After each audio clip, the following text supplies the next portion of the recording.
Amém? Seja muito bem-vindas, pastor Fábio está conosco mais uma vez, como sempre, um prazer imenso tê-lo aqui, compartilhando da palavra de Deus para as nossas vidas. Deus abençoe, pastorzão.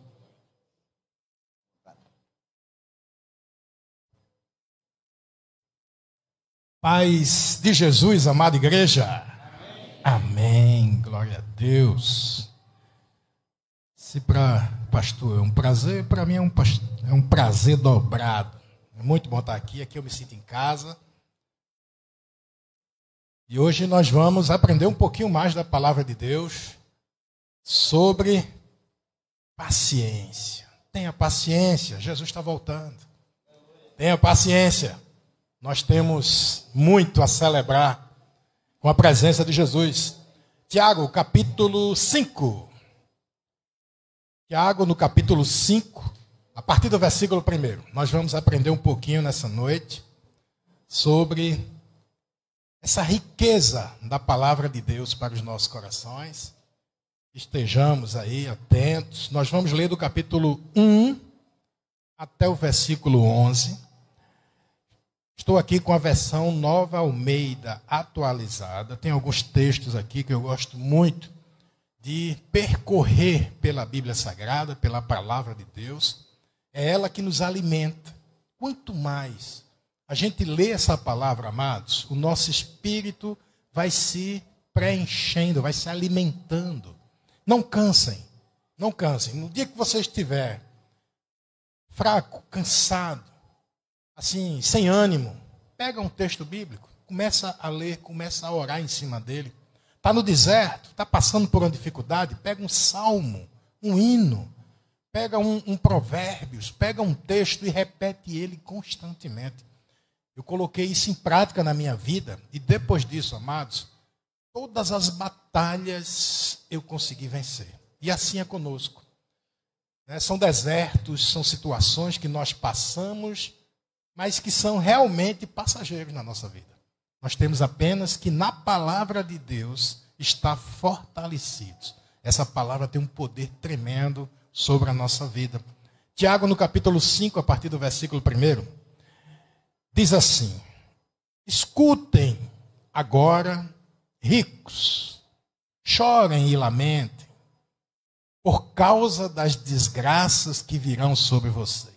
As suas riquezas apodrecem, as suas roupas foram comidas pelas traças, o seu ouro, a sua prata estão enferrujados, e essa ferrugem será testemunha contra vocês.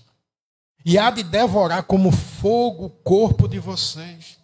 Nestes tempos do fim, vocês ajuntaram tesouros. Eis que o salário dos trabalhadores que fizeram a colheita nos campos de vocês, e que foi retido com fraude, está clamando. E o clamor dos que fizeram a colheita chegou aos ouvidos do Senhor dos Exércitos. Vocês têm tido uma vida de luxo e de prazeres sobre a terra, têm engordado em dia de matança. Vocês têm condenado e matado o justo sem que ele ofereça resistência. Portanto, irmãos, sejam pacientes até a vinda do Senhor. Eis que o lavrador aguarda com paciência o precioso fruto da terra, até receber as primeiras e as últimas chuvas. Sejam também vocês pacientes e fortaleçam o seu coração, pois a vinda do Senhor está próxima. Irmãos, não se queixem um dos outros para que vocês não sejam julgados. Eis que o juiz está às portas. Irmãos, tomem como exemplo de sofrimento e de paciência os profetas que falaram em nome do Senhor. Eis que consideramos felizes os que foram perseverantes. Aleluias. Vocês ouviram a respeito da paciência de Jó e sabe como o Senhor fez com que tudo acabasse bem, porque o Senhor é cheio de misericórdia e compaixão. Glória a Deus.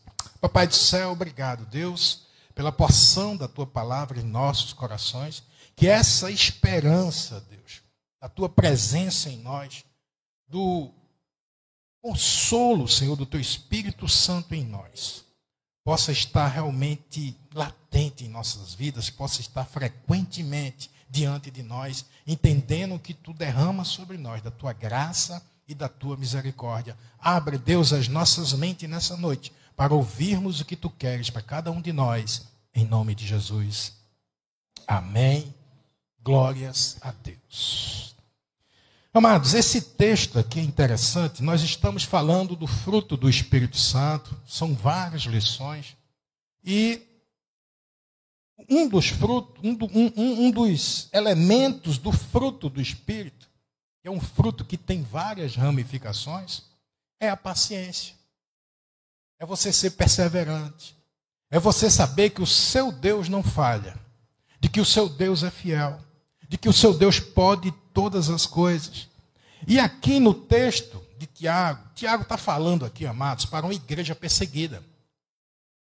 A igreja do Senhor, nessa época em que essa carta foi escrita, ela estava sendo perseguida, morta, irmãos sendo queimados, irmãos sendo crucificados, degolados. Estava uma época de muito sofrimento.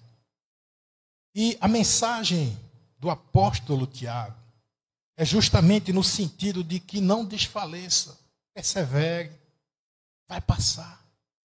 Deus tem algo melhor. Deus tem algo melhor. Seja paciente, não desista. E aqui ele faz um paradoxo de uma coisa muito presente naquela época e não nada diferente do mundo de hoje. A riqueza dos ricos, com ouro, com prata, com vida de luxo, com prazeres. Quando a gente lê esse texto, até parece que foi escrito hoje, não é verdade? Nos dias atuais. E aí ele faz um contraponto da riqueza dos ricos com a situação dos trabalhadores, com o salário retido, com o clamor diante de Deus. Homens e mulheres sendo condenados à morte, pessoas justas, indefesas sendo condenadas. E essa realidade, esse contraponto entre os ricos e os pobres, às vezes a gente não entende muito bem essa situação. Jesus, ele, quando esteve no nosso meio, ele foi incisivo em dizer que é muito mais fácil um camelo passar no fundo de uma agulha do que um rico entrar no reino dos céus. Mas o fato do rico, amados, não é porque ele tem riqueza. A questão do rico é porque ele está com o seu coração nos bens que tem. A confiança dele não é em Deus. A confiança dele é naquele recurso que ele guardou, que ele angariou. 1 Timóteo 6,10. Paulo está escrevendo a esse jovem pastor que estava sendo forjado. E ele diz assim: porque o amor ao dinheiro é a raiz de todos os males, e alguns nessa cobiça se desviaram da fé e atormentaram a si mesmos com muitas dores. O amor ao dinheiro, a raiz de todos os males. Na época de Jesus tinha muita gente rica, pessoas tementes a Deus, mulheres que se juntavam para ofertar para a obra missionária de Jesus. Homens que mesmo na sepultura separaram ali um lugar especial para Jesus. Homens ricos que aprenderam que não deveriam colocar o seu coração em riquezas. Lembra do Zaqueu? Que subiu na árvore, o pequenino, para ver Jesus. Jesus disse: desce, me convém jantar na tua casa. Quando ele ouviu a palavra de Jesus, e Jesus explicou isso: Zaqueu, riquezas desse mundo não valem nada. Não vale a pena você enganar pessoas, você roubar para ter mais. Porque o que é essa vida é passageira. Daqui a pouco ela não existe mais. E aí chegou um ponto que Zaqueu disse: Senhor, Eu vou pegar metade de tudo que eu tenho e distribuir para os pobres. E se defraudei alguém, eu vou devolver 4 vezes mais. Amados, Jesus imediatamente disse: hoje chegou salvação nessa casa. Porque ele entendeu a mensagem, que não deveria colocar o seu coração em coisas fúteis, coisas passageiras. Quando a gente fala assim dessa riqueza dos ricos, inevitavelmente a gente começa a lembrar da corrupção que há no nosso país. E essa corrupção ela é tão enraizada desde a origem do Brasil, que os brasileiros eles são presos nessa armadilha das riquezas.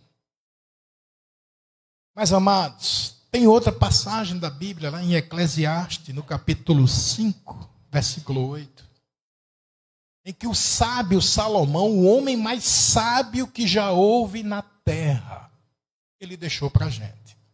E que parece semelhante ao que Tiago escreveu no Novo Testamento, o que Salomão escreveu há mais de 400 anos antes de Cristo, parece que também foi escrito hoje. E diz assim, Eclesiastes 5, versículo 8, se você notar em alguma província opressão de pobres e roubo em lugar do direito e da justiça, não fique admirado com isso. Porque o que está num posto elevado tem acima de si outro mais elevado que o explora. E sobre estes há ainda outros mais elevados que também exploram. Eu vou continuar lendo. Versículo 9 diz: o proveito da terra é para todos. Até o rei se serve do campo. Quem ama o dinheiro jamais se fartará de dinheiro. E quem ama a abundância nunca ficará satisfeito com o que ganha. Também isto é vaidade. Onde os bens se multiplicam, também se multiplicam o que deles comem. Que proveito têm os donos, a não ser o de ver esses bens com seus olhos? Doce é o sono do trabalhador. Quer coma pouco, quer muito, mas a fartura do rico não o deixa dormir. Há um grave mal que vi debaixo do sol. As riquezas que os seus donos guardam para o seu próprio prejuízo. O versículo 14 diz: e se essas riquezas se perdem num mau negócio, o filho que esse homem gerou ficará com mãos vazias.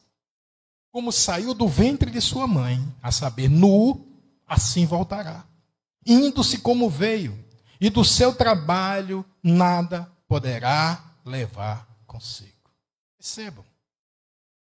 Sábio Salomão já alertava: não coloque a sua segurança, o seu objetivo de vida, o seu foco em ganhar dinheiro.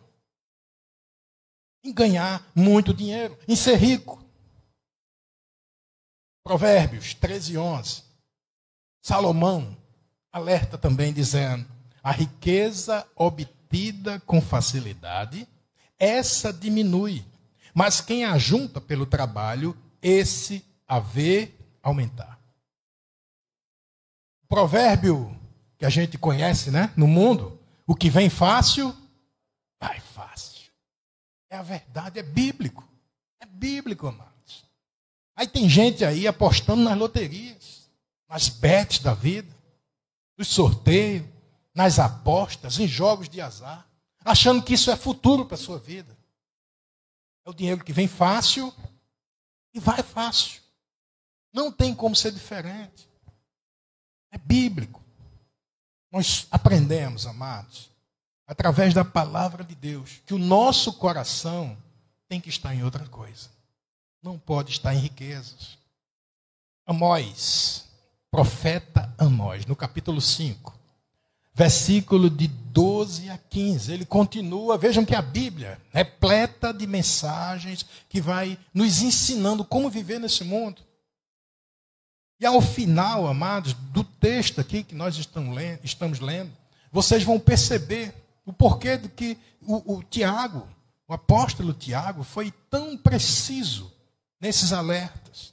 Amós, no capítulo 5, versículo 12 a 15, diz assim: porque sei que são muitas as suas transgressões e que são graves os pecados que vocês cometem. Vocês afligem os justos, aceitam suborno, rejeitam as causas dos necessitados no tribunal. Por isso, numa época de tanta corrupção, quem é prudente prefere ficar calado. Busquem o bem, não o mal, para que vocês vivam. E assim o Senhor, o Deus dos exércitos, estará com vocês, como vocês dizem. Odeiem o mal e amem o bem. Promovam a justiça nos tribunais. Talvez o Senhor, o Deus dos exércitos, se compadeça do remanescente de José. Perceberam que o profeta está alertando? Pecado, suborno. Tem uma frase que eu gosto muito de repetir. É que nós devemos amar tudo aquilo que Deus ama. E nós devemos odiar tudo aquilo que Deus odeia. Nós somos chamados a isso. Odeiem o mal e amem o bem. Promova a justiça. Promova a justiça. Provérbios 11, de 1 a 4. Salomão, ele nos alerta: filho, faça o certo. Faça o certo. Provérbios 11, 1 a 4 diz: o Senhor detesta balanças desonestas, mas o peso justo é o seu prazer. Quando vem a soberba, a desgraça não tarda, mas com os humildes está a sabedoria. A integridade dos retos os guia, mas a falsidade dos infiéis os destruirá. As riquezas não servem para nada no dia da ira, mas a justiça livra da morte. Nós cantamos aqui. Eu fico impressionado, pastorzão, porque o Senhor me dá a mensagem e a igreja não sabe que mensagem eu estou trazendo. Mas quando eu chego aqui, o Senhor já confirma: filho, é essa mensagem. Porque nós entoamos aqui: ele ama a justiça, odeia a iniquidade. É a mensagem que o Senhor separou para a igreja de Cristo. Eu lembro de uma canção do Luiz Gonzaga, que ele falava dessa balança desonesta. Ele dizia: um para eu, um para tu, um para eu. Vamos contar direito: um para eu, um para tu, um para eu, né? E nessa historinha ele sempre ia juntando mais, né? E ele estava justamente na canção também falando dessas balanças desonestas. Mas, amados, a gente, nesse mundo, o que nós juntarmos, nós não vamos levar absolutamente nada. Eu trabalho, eu sou contador, tenho um escritório de contabilidade, trabalho para grandes empresários, homens que têm milhões e milhões no banco, e eu fico impressionado com a sede de dinheiro. Porque com o dinheiro que eles têm hoje, facilmente eles poderiam simplesmente deixar os trabalhadores lá rodando, colocar empresários, profissionais, auditorias, e curtir a vida, e viajar pelo mundo, e tentar gastar esse dinheiro, que talvez nem conseguisse, de tão volumoso que é, de tantos milhões e milhões em banco. Mas não, eles se apegam ao dinheiro, porque o dinheiro dá aquela chama de querer mais, de querer mais. A gente vê muito isso em filme, né? O pessoal encontra o ouro e vai querer mais ouro, e querer mais ouro, e morre ali dentro, no meio do ouro. Não leva nada. Salmo 49, 16 a 17. Davi, o homem da harpa, o homem segundo o coração de Deus. Salmos 49, 16 e 17 diz: não tenham medo, quando alguém enriquecer, quando aumentar a glória de sua casa, pois quando morrer, nada levará consigo, a sua glória não o acompanhará. Salomão, em Provérbios 23, 4 e 5, ele diz: não sonhe ser rico. Não coloque o sonho de ser rico no seu coração. Versículo 4 e 5 diz: não se fatigue para ficar rico. Não aplique nisso a sua inteligência. Você quer pôr os seus olhos naquilo que não é nada? Porque certamente a riqueza criará asas, como a águia que voa pelos céus.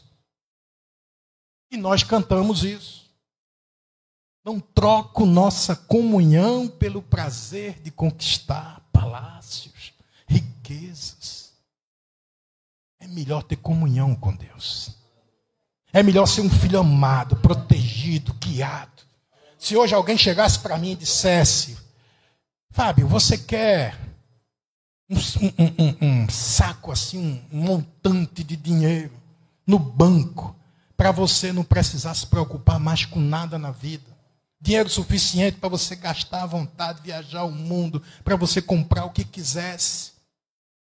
Ou você prefere ter o que você necessitar dia após dia, incluindo tudo, até o que o dinheiro não compra? O que eu escolheria? Eu não tenho dúvida, eu já escolhi. Eu já escolhi, amados. Eu escolhi ter um Deus que faz isso por mim. Ele me dá tudo que eu necessito dia após dia. E às vezes ele me constrange tanto que ele dá até antecipado. Aí quando vem antecipado, pastor, eu fico achando que já é para um extra, sabe? Eu sou para vou viajar. Aí daqui a pouco o carro quebra. Aí o valor que entrou extra é justamente o conserto do carro. Aí eu não posso reclamar, né? Papai já antecipou. Mas é assim que ele faz, é um cuidado que constrange a gente. Para os que creem, para os que buscam, para os que colocam o seu coração nele. Para aqueles que colocam o coração nas suas riquezas, confie nelas. Quando a doença chegar, é você e a sua riqueza. Se ela der jeito. A gente viu isso na pandemia, né? Quantas e quantas pessoas riquíssimas viram que o seu dinheiro e nada é a mesma coisa. Pessoas que morreram, pessoas que endoidaram, pessoas que ficaram nos remédios, nas depressões da vida. Não troco a nossa comunhão pelo prazer de conquistar palácios, riqueza, mas de jeito nenhum. O apóstolo Tiago também fala, além dos ricos, sobre o clamor dos pobres. Quando a gente fala essa questão dos pobres é interessante, porque Deus cuida daquele mais necessitado. Sabe como é que funciona? Quem tem filhos aqui sabe o que é isso. Você tem 2, 3, 4, vários filhos, e todos estão bem, você está tranquilo. Mas, de repente, um desses filhos adoece. Aí, o seu cuidado, a sua atenção vai para qual deles? Para o doente. Não é isso? Para aquele que precisa mais, o mais necessitado. Assim é Deus. Assim é o nosso Pai. Ele sabe a situação de cada um de nós, mas quando ele vê um ali na rua, mais necessitado, o olhar dele está muito maior ali, queridos. Por isso que Jesus, na sua palavra, ele diz, quando fizesses a um desses pequeninos, a mim o fizeste. Eu tive fome, me deste de comer, eu estive nu e me vestiste, eu tive preso, foste me ver. Então é isso, amados, é entender a importância dos humildes, das pessoas simples diante de Deus. Por isso que jamais eu vou tratar diferente o diretor de uma grande companhia para o faxineiro. Meu coração não permite isso. Porque eu aprendi que aquele humilde faxineiro, aquele humilde trabalhador, diante de Deus, ele tem um valor muito maior. Ele é muito mais necessitado, muito mais carente. Carece do nosso amor, da nossa atenção. É esse coração, entende? Que ama, que vê a necessidade do outro, do órfão, da viúva, do pobre. Provérbios 22, versículo 22 e 23, Salomão reforça e diz assim, não roube o pobre, porque é pobre. Nem oprima o necessitado no tribunal, porque o Senhor defenderá a causa deles e tirará a vida daqueles que os exploram. Eu vou repetir. O Brasil precisa ouvir isso. Não roube o pobre, porque é pobre. Nem oprima o necessitado no tribunal, porque o Senhor defenderá a causa deles e tirará a vida daqueles que os exploram. Às vezes, na nossa ótica, a gente parece que Deus demora. Mas é porque, queridos, o tempo é dele. Ele sabe todas as coisas. Então, a nossa missão é estar orando, Senhor, vai lá, Senhor, naqueles que estão sendo oprimidos, naqueles que estão sendo injustiçados. Age, protege, guia, tira dali. Ele vai fazer, amados, no tempo dele.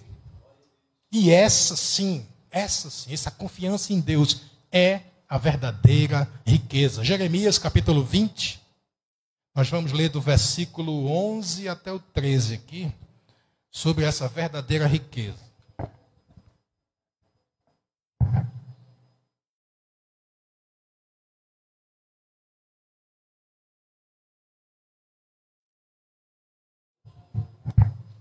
Jeremias 20, 11 a 13 diz assim: mas o Senhor está comigo como um poderoso guerreiro.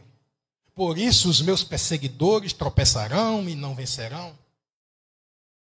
Ficarão muito envergonhados por causa do seu fracasso. Sofrerão afronta perpétua, que jamais será esquecida. Ó Senhor dos exércitos, que provas o justo e vês o mais íntimo do coração, permite que eu veja a tua vingança contra eles, pois te confiei a minha causa. Cantem ao Senhor, louvem o Senhor, pois ele livrou a vida do necessitado das mãos dos malfeitores. Eclesiastes 5,19. Salomão também escreveu: quanto àquele a quem Deus conferiu riquezas e bens, e lhe deu poder para deles comer, receber a sua porção e desfrutar do seu trabalho, isto é dom de Deus. Entendam? O que o sábio Salomão está dizendo aqui? É proibido ser rico? Não. Se eu trabalhei, se eu estudei, o trabalhador é digno do seu salário. Se eu me esforcei a vida toda, eu vou ter uma condição de vida melhor. E, amados, eu tenho autoridade para falar isso. Deus me deu autoridade para falar isso. Eu ministro sobre finanças na igreja, em vários lugares. Porque eu morei numa palafita lá no bairro dos Coelhos, aquelas casinhas em cima da maré, com uma mãe doméstica, que nos criou, eu e umas 2 irmãs. Eu sabia que eu tinha que estudar. Eu nunca fui reprovado. Sequer ia para a final. Era enfiado nos livros. Estudando. Me formei contador. Me formei logo técnico em contabilidade. Depois me formei contador. Depois administrador. Depois pós-graduado. Estou hoje, graças a Deus, com 4 pós-graduação, estudando. Resultado. Hoje eu tenho um escritório de contabilidade. Meu filho é contador. Tem 10 funcionários lá no escritório. Graças a Deus, pagando as contas. Moro em aldeia, num condomínio de luxo. Uma casa de primeiro andar, linda. Deus me deu. Eu não queria aquilo tudo, pastor. Eu sempre digo a ele: Senhor, podia ser menorzinha. É só eu, minha esposa e a menininha de 8 anos. Mas aprove Deus me abençoar. Então hoje tem o meu escritório, tem a minha casinha paga, tem um carrinho quitado. Gente, é uma bênção. Agora isso é para os que creem, é para os que buscam, é para os que confiam nele. É colocar a confiança nele, é não querer ser rico com as coisas desse mundo, perecíveis. É não querer juntar tesouros nessa terra. Para que eu vou querer uma casa para morar, uma casa de campo, um jatinho ali, 3 carros na garagem? Para que eu vou querer isso? Se eu tiver dinheiro para isso, pastor, eu faço questão de vender, de ir lá para o sertão, de ajudar os pastores que estão tão necessitados lá. Eu lembro que algumas vezes nós fomos, mais de 2 vezes nós fomos para o Amazonas. E quando chegou lá, a gente via crianças que não tinham o que calçar. Que tinham uma muda de roupa. Pessoas muito carentes, muito pobres de tudo. E nós, eu mais os 29, que eram 30 no grupo, o limite são 30 pessoas no barco que vai para o Amazonas. Maioria médicos. Todos ficaram constrangidos de voltar com a mala nas costas. E nós deixamos tudo para lá, porque nós vimos que tinham pessoas muito necessitadas. Aí eu vou colocar tesouros nessa terra?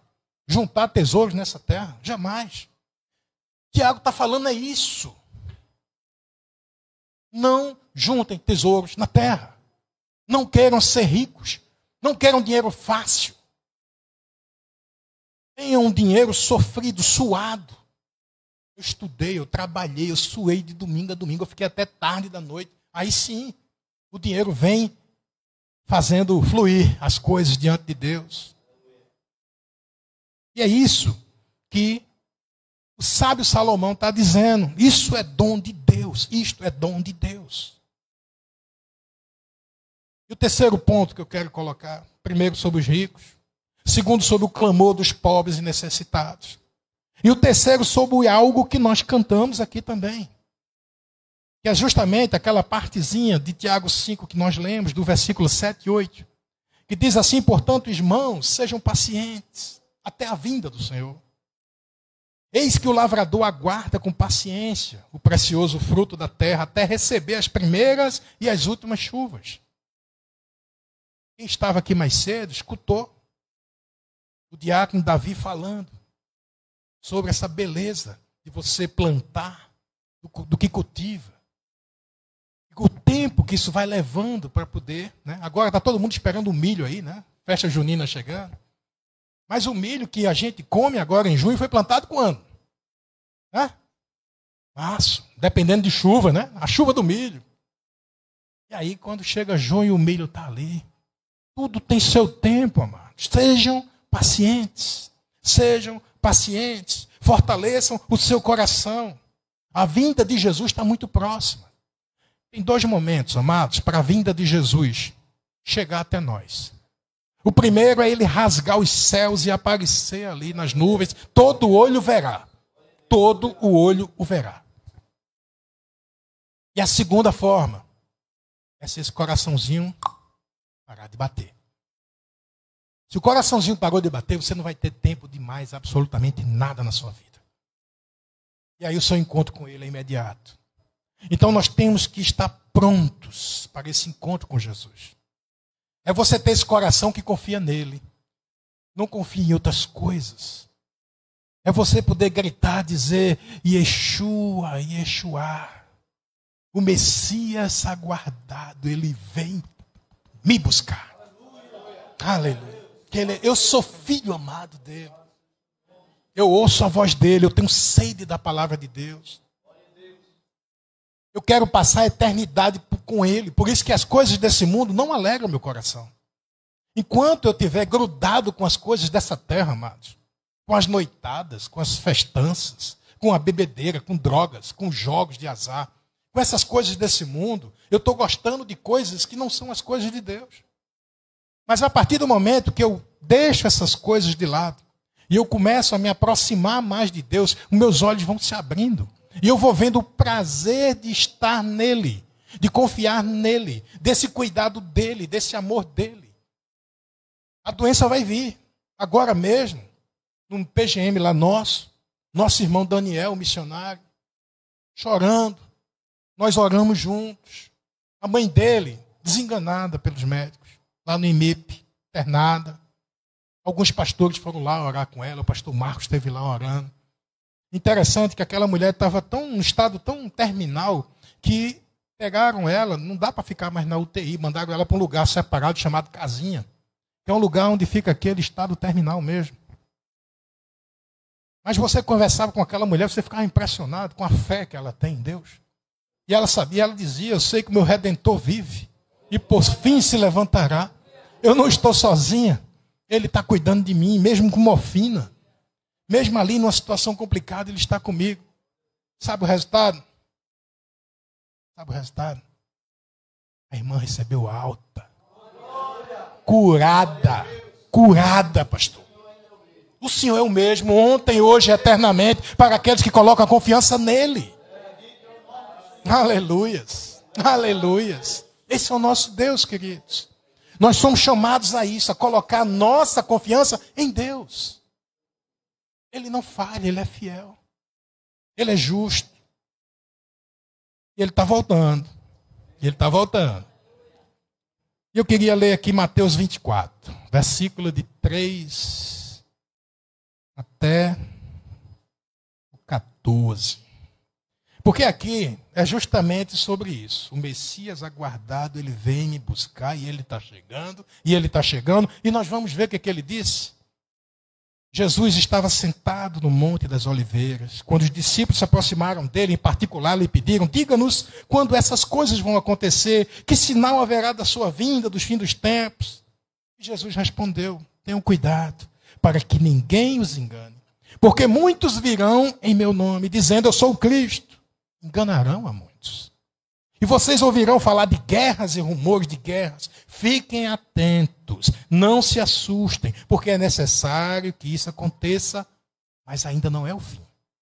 Porque nação se levantará contra nação, reino contra reino, haverá fomes e terremotos em vários lugares, porém, todas essas coisas são o princípio das dores. Eita! E agora? Qual o próximo passo? Porque tudo isso, amados, a gente está vendo. Tudo isso nós estamos vendo. A guerra lá de Gaza não acabou, não. Os noticiários cansaram de falar, mas todo dia morre gente inocente. A guerra da Ucrânia com a Rússia não acabou, não. Todo dia está morrendo gente inocente. Pessoas que não têm nada a ver. E por poder, por dinheiro, por ganância, os países vão se degladiando. O que vem agora? Versículo 9. Diz assim: vocês serão entregues para serem maltratados e eles os matarão. Vocês serão odiados por todas as nações por causa do meu nome. Nesse tempo, muitos hão de se escandalizar, trair e odiar uns aos outros. Muitos falsos profetas se levantarão, enganarão a muitos, e por se multiplicar a maldade, o amor se esfriará de quase todos. Aquele, porém, que ficar firme até o fim, esse será salvo. E será pregado este evangelho do reino por todo o mundo, para testemunho a todas as nações, então virá o fim. Sabe o que acontece? Não sei se vocês já perceberam como a frigideira está assando. Uma coisa está ficando quente. Porque o mundo todo, eles pegam um discurso. Vamos defender a natureza. Vamos defender a camada de ozônio. Vamos acabar com a poluição no mundo. Os países grandes que têm muito dinheiro têm que ajudar os pequenos que não têm dinheiro. Vamos ajudar os negros que não têm oportunidade no mercado. Vamos ajudar as mulheres que estão escanteadas em termos de recursos, em termos de salário, em comparação com os homens.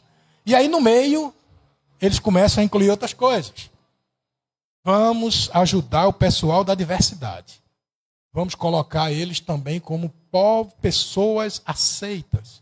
Então, independente se você é um homem, se você é um gato, se você é um cachorro, se você tem um bebê ou um bebê reborn, independente do que aconteça na sua vida, você tem que ser aceito. Isso começa a infringir a palavra de Deus, e nós cristãos não vamos aceitar aquilo que é pecado. Pecado diante de Deus é pecado, e diante de mim também é pecado. Diante de nós cristãos vai continuar sendo pecado. O meu Deus, o Deus que eu creio, ele pode todas as coisas. Ele pega uma pessoa homossexual e ele transforma. Ele pega uma mulher lésbica e ele transforma. Ele pega aquele assassino e ele transforma. O meu Deus transforma. Então eu não posso aceitar que isso seja normal, que o pecado seja normal. Às vezes a gente olha para o assassino, para o pedófilo, para a homossexualidade ou alguma outra coisa, esquece que tem os homens que não respeitam as suas mulheres, e tem outras mulheres. É adultério. O jovem que pratica o sexo antes do casamento é fornicação. Tudo isso é abominação diante de Deus. O Senhor não se agrada com nada disso. Lembra que eu falei? Amar o que Deus ama, odiar o que Deus odeia. Fugir dessas coisas do mundo, do pecado, e você andar com as coisas que Deus se agrada. Aí a bênção vem. Aí a situação muda, a vida muda. E nós não queremos, amados, estar nesse meio do pecado. Mas o mundo vai nos querer tentar nos empurrar para isso. Por isso temos que estar atentos. Por isso que a palavra diz que nós cristãos seremos odiados por todos, porque a gente não vai aceitar isso nunca. Deus não aceita. Nós, filhos de Deus, também não aceitamos. Quer viver assim? Tudo bem. Você vai viver a sua vida sabendo que ela vai para um abismo. Mas eu não posso jamais abrir minha boca e dizer que diante de Deus tudo isso é normal. Não é. É pecado. Então, lá no finalzinho de Tiago 5, 10 e 11, que nós lemos para concluir, diz que o que é perseverante só tem a ganhar. E ele diz, irmãos, tomem como exemplo de sofrimento e de paciência os profetas que falaram em nome do Senhor. Eis que consideramos felizes os que foram perseverantes. Vocês ouviram a respeito da paciência de Jó e sabem como o Senhor fez com que tudo acabasse bem, porque o Senhor é cheio de misericórdia e compaixão. Apocalipse 1,7 diz, eis que ele vem com as nuvens, todo olho verá, até mesmo aqueles que o traspassaram, e todas as tribos da terra se lamentarão por causa dele. Aleluia. Apocalipse 22:17 diz, o Espírito e a noiva dizem, vem. Aquele que ouve diga, vem. Aquele que tem sede, venha. E quem quiser, receba de graça a água da vida. Aleluia. O apóstolo Tiago, queridos, ele está confortando o nosso coração. Ele está dizendo, filhinhos, vai ter pobre, vai ter rico explorando. Vai ter pobre sofrendo, sendo condenado injustamente. Mas persevere, porque ele vem. Ele é justo, ele age. Vocês não estão só. Vocês não são cão sem dono jogado nesse mundo, não. Nós somos pedras preciosas diante de Deus. É por isso que a gente não cansa de dizer Yeshua, Yeshua. O Messias aguardado, ele vem me buscar. Eu faço parte desse povo de Deus. E nós somos chamados a ter esse coração, esse sentimento de que nós somos um povo eleito de Deus. Uma nação santa, separada. Um sacerdócio real. Filhos amados do Senhor. Vamos adorar o Senhor nesse momento?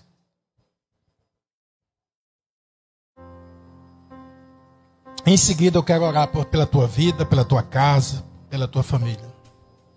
Lutamos com